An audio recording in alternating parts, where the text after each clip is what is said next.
So, who would like to start? Well, I'm right in the middle. Okay. Did you want us to introduce ourselves, or would we just? That would be great. Yeah. If you do, you guys want to do introductions first, and then we'll go organization to organization. All right, let's do it.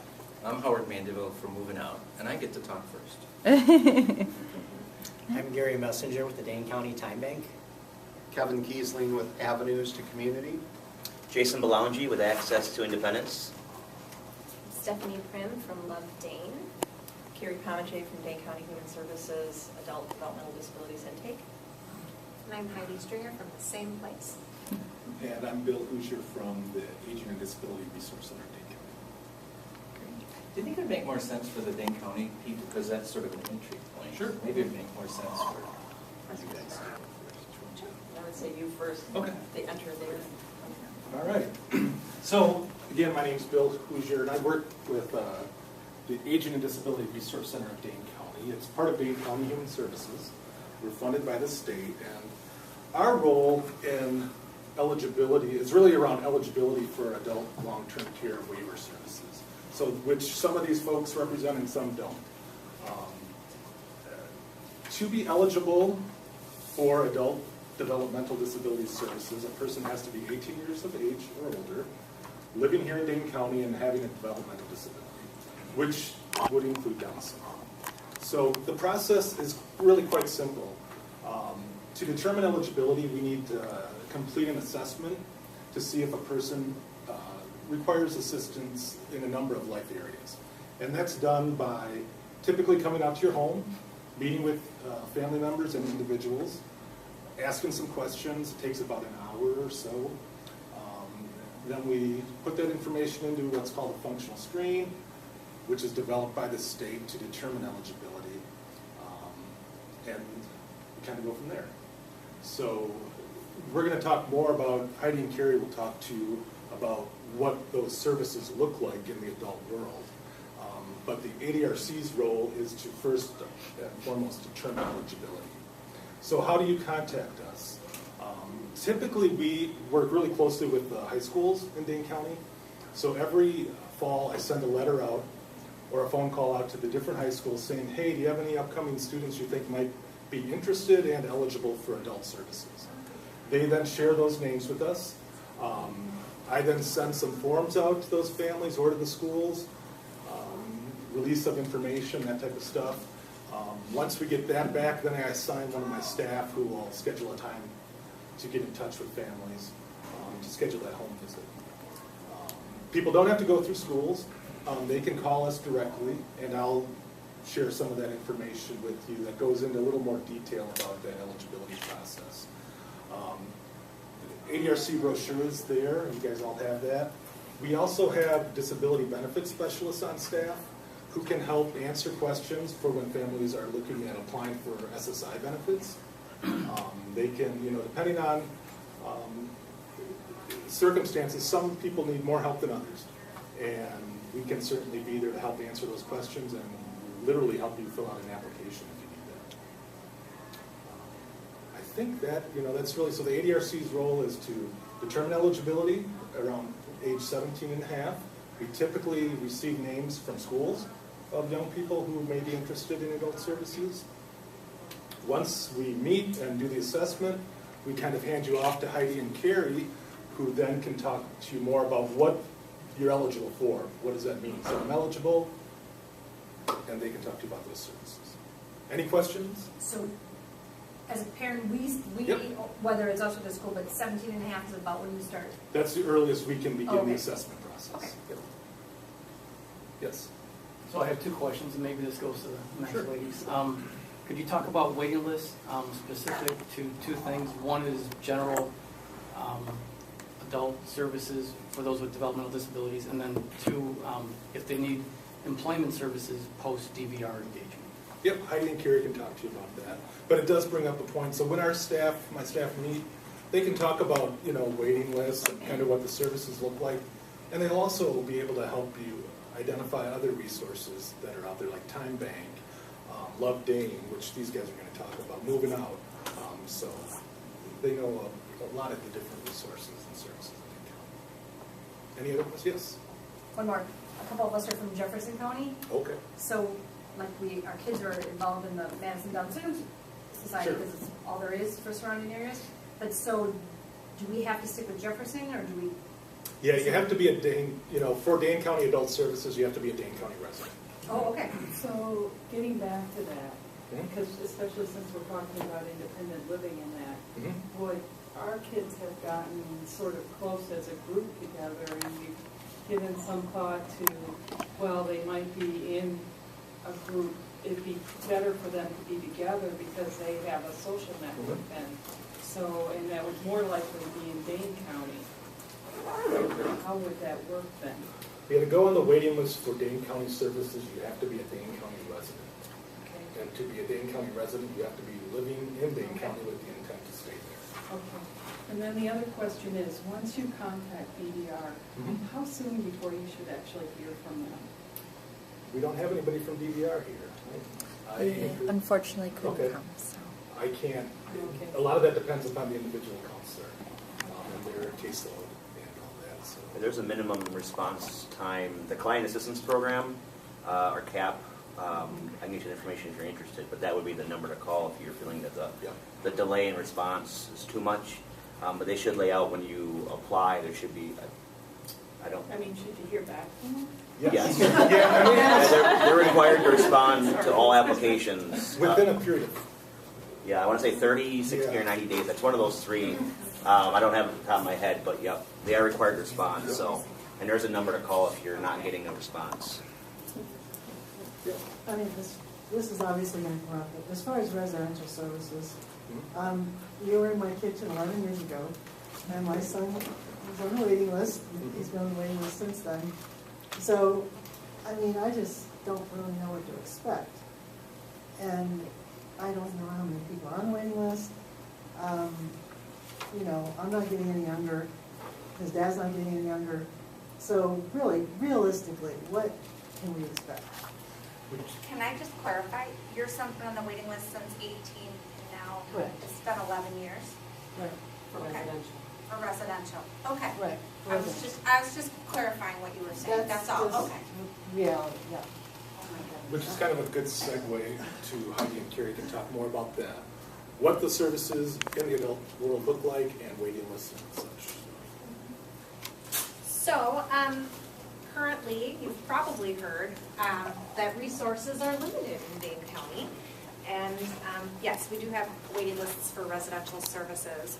One policy that Dane County has in place and is committed to keeping is the vocational grad policy. So if your son or daughter is still in high school, the current policy states that on their year of exit, if they stay through that 21st year in like a work training type of program, upon that year that they exit, whatever amount of support that they need for paid employment, however much paid employment they leave with,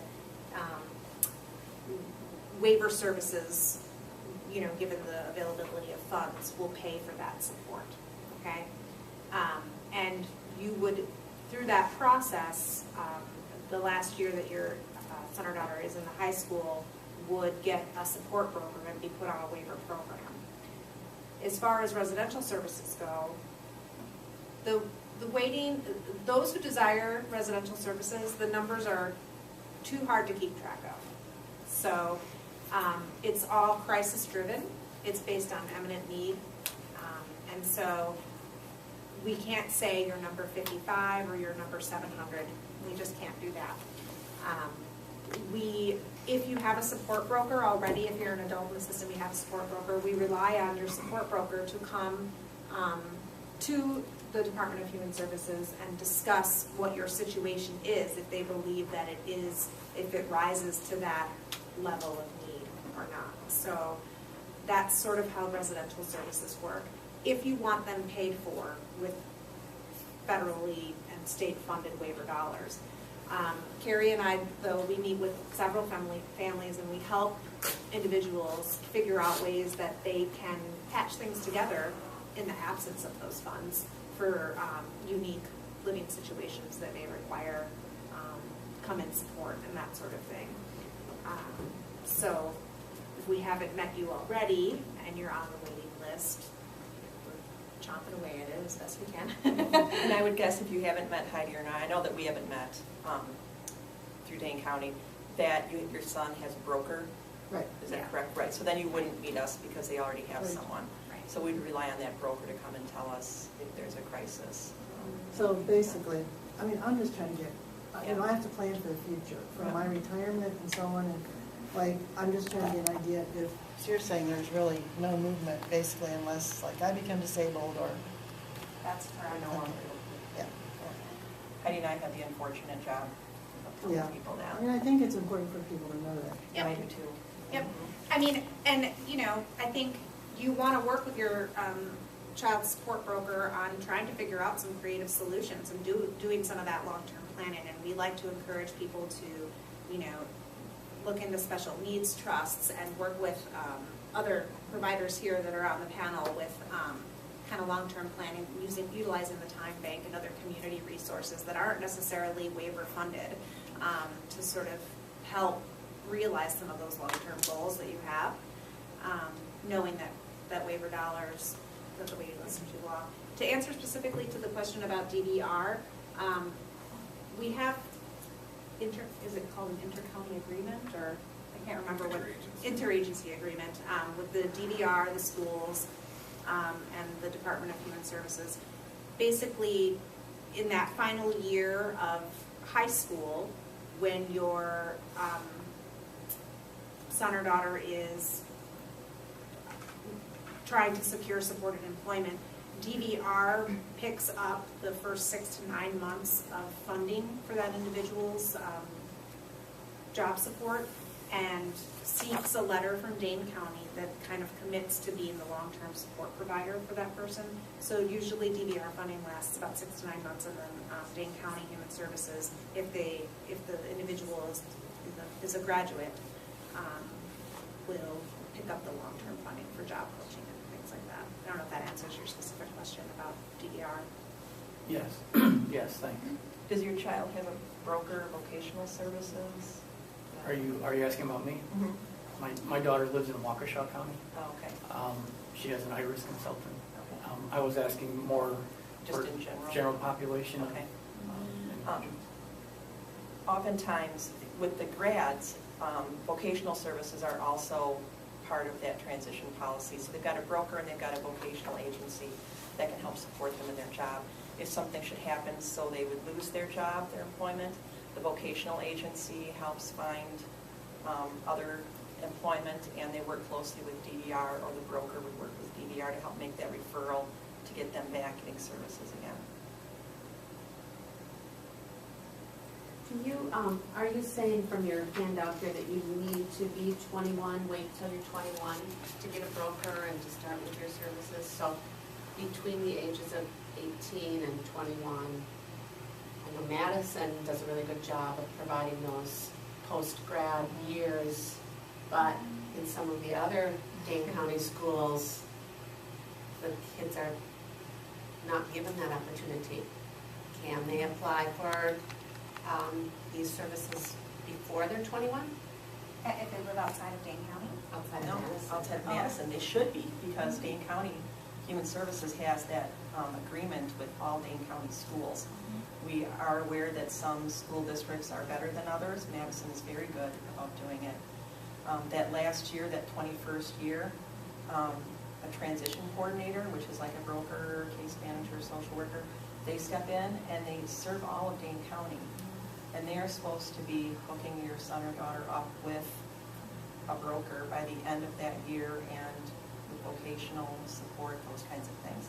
So it should be happening. And if it's not, who can be called for that? You can call Heidi and I. We're the intake, so kind of the go-to folks, and then we can speak with Doug Hunt or whomever we need to speak with to get that question answered. But usually you wouldn't call us unless eligibility has already been determined, because we have to kind of send you back that way if you haven't been determined eligible. To answer the question about when you get a broker though, I mean, most of the time that long-term support broker is assigned in that age 21 range, but there are cases where individuals who are under the age of 21 do have a support broker. especially like if your son or daughter's worked with Family Support and Resource Center, then they sort of transition, and that time period might be more fluid. Or if an individual was in crisis and they got assigned a case manager or a broker for a different reason because, you know, who knows, but they needed services. So this is kind of in your question and something that I hear from families a lot. Could you guys speak to if someone leaves school at 18, what might happen at 21 or not happen at 21? Yeah, it's easier to say what won't happen, I think. If your son or daughter elects to leave at the age of 18, they kind of leave with what they have, and if they come back wanting services, they're put on the wait list. They don't get to jump the wait list. So it's really important that they, to the best of their ability, obtain paid employment and capitalize on that policy. So you're saying that they shouldn't go on to any type of post-secondary? Post-secondary ed that's a good question. It's actually, we're finding more and more that there are individuals who elect to do that, and we are sort of securing their slots, if you will, if they're enrolled in a program and they've spoken with us and submitted something in writing about their intention and how long they think it might take. So, like, my daughter's going to be taking a couple of classes at MATC because it was always her dream to go to college. And that's great. Yeah, we want to support that. So that means that I should be talking to the whole county system about this and that. In that final year, you'll probably have a transition coordinator who you'll want to talk with about those.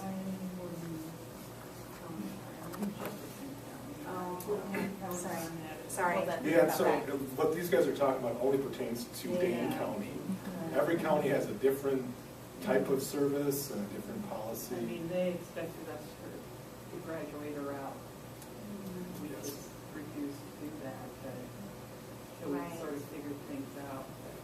Yeah, I wouldn't be able to say how they handle it in that county, but in Dane County, if you're interested in pursuing post-secondary education, you would notify us in writing in that final year of your intent and how long you think the program that you're going to be enrolled in will be. And then I think it's within 6 months that you would need to secure paid employment, and we would agree to secure available waiver funds for support on the job.